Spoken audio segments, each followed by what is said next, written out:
FM 89.1, Radio Universidad. Hola, buen día.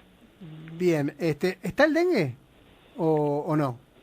Bueno, a ver, el dengue es la enfermedad viral transmitida por un mosquito. Nosotros lo que tenemos acá en nuestra región año tras año es el mosquito que transmite el dengue, que bueno, nos está costando mucho y de hecho no lo estamos logrando controlar sus abundancias, y eso lo que significa es que cuando entra el virus, acá no suele haber transmisión de dengue todo el año porque los mosquitos durante el invierno no están activos y no pican, por lo tanto se interrumpe la transmisión, y para que empiece un nuevo ciclo de transmisión tiene que llegar el virus hasta nuestra región, ¿no? En general el virus llega con personas infectadas, o sea, personas que se infectan en lugares donde sí hay transmisión, por ejemplo, personas que se van de viaje, ya sea de vacaciones o a visitar familiares a países limítrofes donde por ahí sí está ocurriendo la transmisión, y traen el virus y a partir de ahí se inicia el ciclo porque nosotros tenemos los mosquitos. Es decir, entonces, que para pasar en limpio esta primera parte, no es que el mosquito nace y ya tiene el dengue incorporado, sino que tiene que picar a una persona que está infectada y después llevárselo a otra para contagiarlo. Exactamente. Entonces, digamos, lo que nosotros tenemos acá es el riesgo potencial siempre presente, sobre todo, digamos, durante la temporada cálida, que es cuando los mosquitos están activos. Siempre tenemos el riesgo presente porque tenemos abundancias de mosquitos lo suficientemente altas como para que esa transmisión pueda ocurrir. Claro, tenemos el vector, ¿no? Digamos, exacto. Hay momentos en los que no tenemos el virus, pero el vector está siempre. Ahora, claro, y el tema de que el virus aparece cada tanto, digamos, justamente cuando en algún país al que hacemos turismo o donde la gente viaja, digamos, generalmente para las fiestas, para visitar familiares o eso, si en esos lugares hay transmisión y después viene una suficiente cantidad de gente, ahí tenemos un brote o incluso una epidemia. El tema es que como eso no ocurre todos los años, nos solemos relajar y olvidarnos de que el problema está, pero tenemos los mosquitos, así que el riesgo lo tenemos siempre. Claro, y también alguien me decía, viste que a veces hay un año en el que hay mucha cantidad de contagiados y después pasa al año siguiente que no se habla del tema porque no hay nadie y vuelve el otro. ¿Tienen ciclos o solamente tiene que ver con la cantidad o digamos con que venga o no venga gente contagiada de afuera? Tiene una especie de ciclos que tienen que ver con dónde está ocurriendo mayoritariamente la epidemia, o sea, eso no es igual en todos los años, o sea, incluso en aquellos países en los que hay transmisión durante todo el año y se mantiene, no todos los años son iguales, y eso tiene que ver con cuestiones, por un lado climáticas, que favorecen mayores abundancias de mosquitos o no, pero también depende un poco del tema de si el año pasado se infectaron muchísimas personas en algunos países, sobre todo de la parte más subtropical y tropical del continente, por ahí las epidemias son muy, muy, muy masivas. Y entonces pasa algo parecido a lo que pasa con el COVID, que la gente está como inmunizada por un tiempo y entonces al año siguiente por ahí es más difícil que haya otra epidemia. Hola Silvia, ¿cómo estás? Rocío te saluda. Hola Rocío. Bueno, un poco venías hablando de esto, ¿no? De los factores climáticos y demás. ¿Qué papel juega el cambio climático, las sequías que estamos atravesando en el país o también las zonas donde hay grandes lluvias en la circulación del dengue? Bueno, es complicado el tema porque no es como una única explicación, pero básicamente el cambio climático, si tomamos la parte de calentamiento global, digamos, hay como una tendencia a que sucesivos años van siendo más cálidos que los años anteriores, ¿no? Eso implica que, por ejemplo, en nuestra región, en nuestra región es templada, o sea, más bien solía ser tirando a fresca para el mosquito para que pudiera cumplir su ciclo de vida.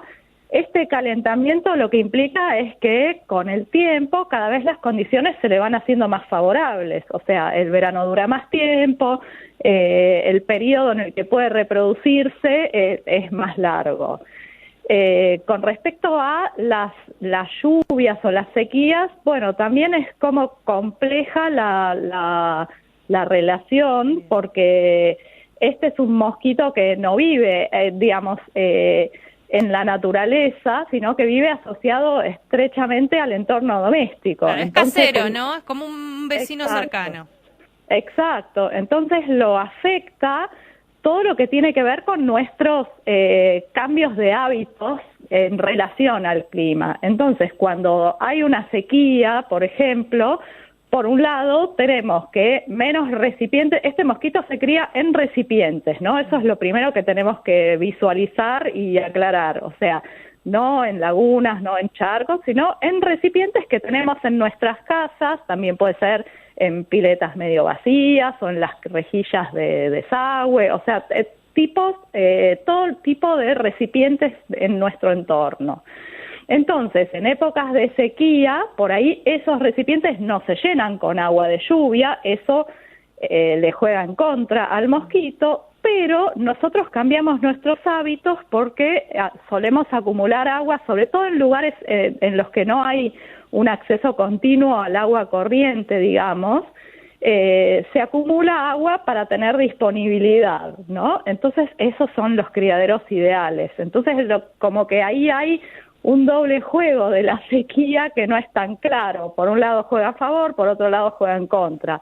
Pero tengamos en cuenta que gran parte de los criaderos que usa Aedes aegypti son llenados por las personas, o sea, esa agua es de llenado manual, no es solo proveniente de la lluvia, con lo cual la sequía lo afecta solo hasta cierto punto.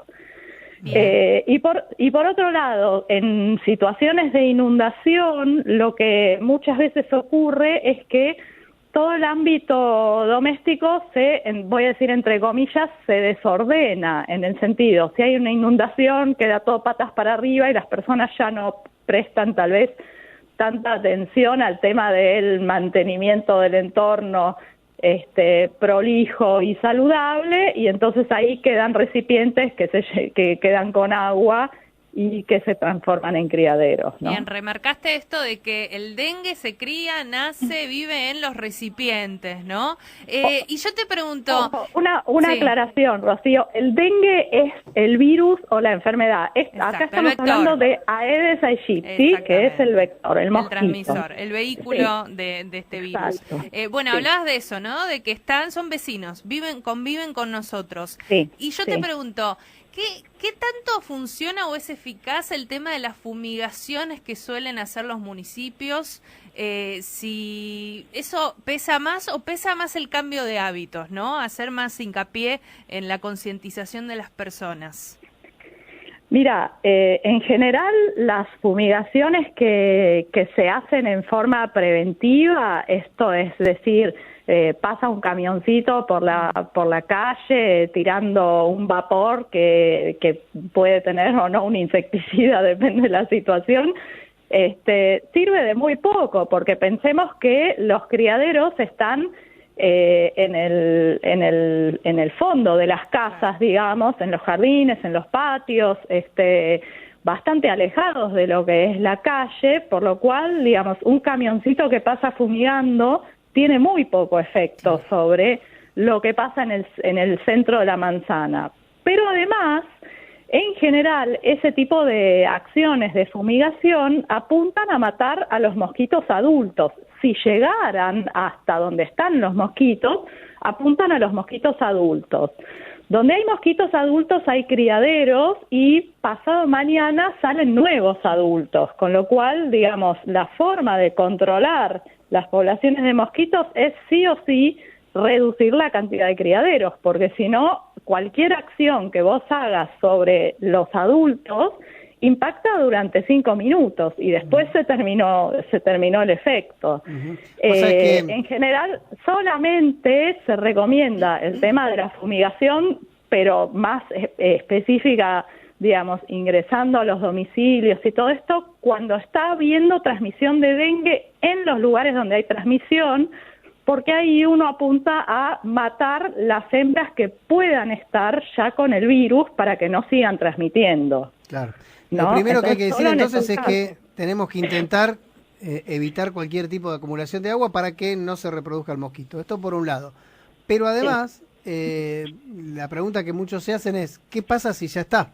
Si el mosquito ya está, ya me picó y demás, porque a mí tengo un caso muy cercano de mi pareja, mi esposa, que se contagió al principio de la pandemia y los síntomas eran bastante parecidos a lo que fue después el coronavirus, el original, el primero. Te pregunto, primero, ¿cómo lo distinguimos? Y segundo, ¿qué hacemos? Bueno, para distinguirlo, en general, sí o sí hay que recurrir al médico. Los síntomas de dengue, en general, no tienen asociados aspectos respiratorios, ¿no? O sea, ni tos, ni resfrío, ni nada de eso, sí dolor de cabeza, dolor de huesos, ese tipo de molestias, puede haber algo de fiebre, o sea, pero en general lo recomendable es que eso lo diagnostique un médico y que además, o sea, se haga un análisis serológico para ver si o de PCR, ¿no? Para verificar que está teniendo dengue, porque bueno, eso a los efectos de la prevención y del control de un brote es muy importante. Perfecto. Entonces me preguntabas, ¿qué se hace si uno ya... Claro, si uno médico. Sí, médico, claro, médico. claramente. Y el sí. médico te va a dar... ¿Hay algún medicamento que se esté dando en la actualidad contra eso? ¿Es un tratamiento? ¿Qué se hace? En general, los casos de dengue, digamos, suelen ser muy molestos, en el sentido, bueno, la persona no se siente bien, pero es muy baja la proporción de casos que se vuelve grave, así que es generalmente mantenimiento de fisiológico básico, ¿no? O sea, tomar mucha agua, ese tipo de cosas. La verdad, un placer haberte escuchado, Silvia, gracias, nos desarnaste bastante con todo eso y después en otro momento tenemos que seguir profundizando porque me decían que puede que haya una mezcla del coronavirus con el dengue, pero eso ya es mucho más complejo y son casos muy puntuales que lo hablaremos más adelante. Gracias por este contacto, muy amable. Que tengan buen día. Desde la Universidad Nacional de La Matanza, Radio Universidad FM 89.1. Siempre cerca.